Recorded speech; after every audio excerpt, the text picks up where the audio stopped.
sides. Okay, the second one is we're going to be putting on that top stitching that you see and that's where the template comes in. Okay. If you ever had a zipper, you bought a zipper, you will find out that it comes in the most weirdest kind of packaging. Look at that, all the bumps around it. Those are templates that you could use. See, there's a template here. The width on some of these you have to improvise. I like this is the Telon one. I like this one because you can make it thicker or thinner, you know, and I like that curve, so that's my favorite out of sample. Okay, there's the opening right at the bottom, so you place the template there.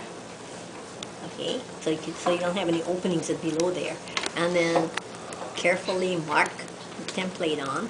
Okay, the one I do is it works for both, but you know it's more a guy thing. But I don't ever make the lady ones look like a lap zipper. Okay, then that really looks like a lap zipper. A back looks like a back zipper in the front. Okay, so you have to kind of make it. So mark it in. Okay, all right, and then we're gonna edge stitch it on.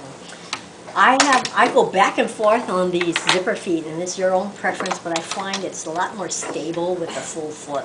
You know how I struggle on it, so it's just my personal thingy. Okay, you can do back tack on this, or you can do a pull back and tie. Oh, wait a minute, I'm still on the wrong. Okay, not centered. So stitch this. Being that it's showing, you know, be a little bit more careful that it looks pretty. Okay, or very neat. Okay, so that's what you really want.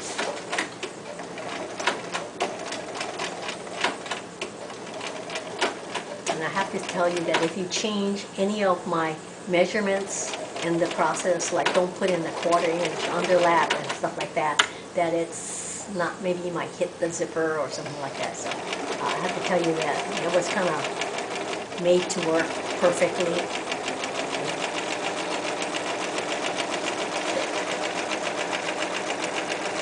Okay, so those are the 2 steps when you pin the opening close. Okay, and most operators in the factories do it without the pins. Okay, so they set good. You know, they just hold it down and set it up. Okay, so now we have the zipper part almost done. Okay, now we're ready to put the fly guard on this thing. Okay, and so what we're going to do is we're going to put the serging in back here. That's your seam allowance. So it's actually a 5/8 seam allowance here, so you can mark 5/8. Okay, and put a mark there. And then that's where it lines up with the underlap, like this. Okay, like my 5/8, and then the underlap like this. So it lines up. Now I have to tell you, this is how we're going to place. So it's a 5/8 inch seam allowance, so you can't see the rest, so you just eyeball the width down so that it comes out even. And then what we're going to do now is we're going to edge stitch the fly guard down. So that's where the modification is. This is the real thing, but normally this first stitch was put on blind, which is to me the hard part of it. Okay, so we put that, and we sew right over. So if something you want to make a classical one, go ahead. But you know, as I say, you really I got this wrong side. Wait, let's see. Wrong side.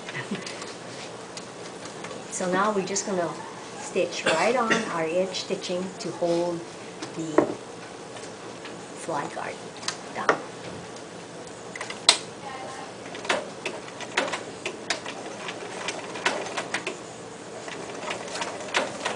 And so I'm just eyeballing the width now, so that, because I can't see anything, but I know I'm catching it on the 5/8 inch seam.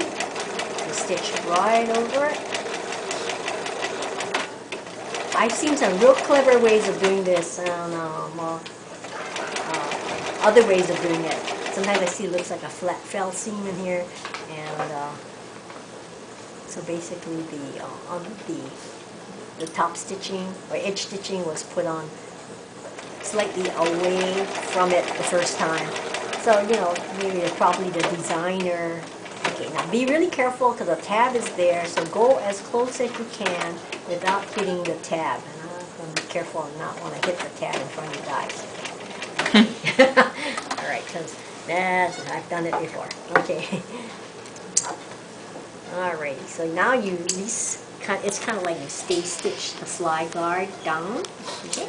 Just stitching right over that edge stitch. Okay.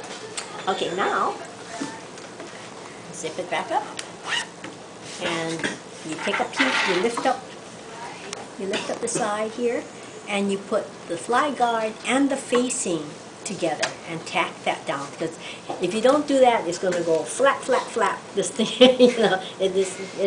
you have to hold it down. So you pick up the facing and the fly guard and make it flat. Tack it down. And I want this again back to, because I'm switching back and forth. I'm just finding it easier and more control. Okay.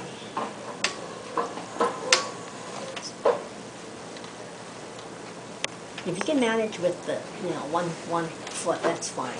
Okay. But I know I don't get that much control with that zipper foot, so that's why I play around with both of them, especially on the edge.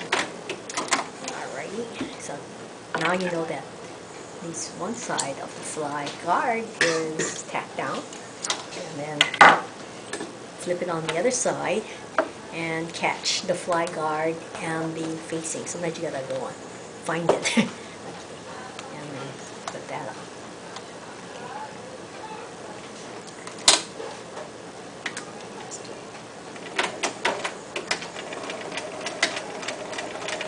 Okay. Okay.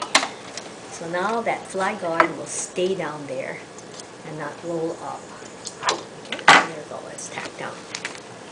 Okay. Then the last thing I want to do, and this is optional. If you finish this off like a regular zipper and do a pull back and tie or do a back tack, that's fine. But I want you to add one more. I want you to put a bar tack down there. Okay, a bar tack that approximately about 3/8 of an inch, not more than half an inch long. Okay, so let's see, you put your stitch length on 1/2 millimeter and you put your stitch width on approximately 2 millimeters. And for this old thing, we have to put it in zigzag mode. Okay. What was the first one? Half a millimeter. Yeah. Okay. All right. And then we start where the top, that top stitching is. Okay. And so we do a bar tack.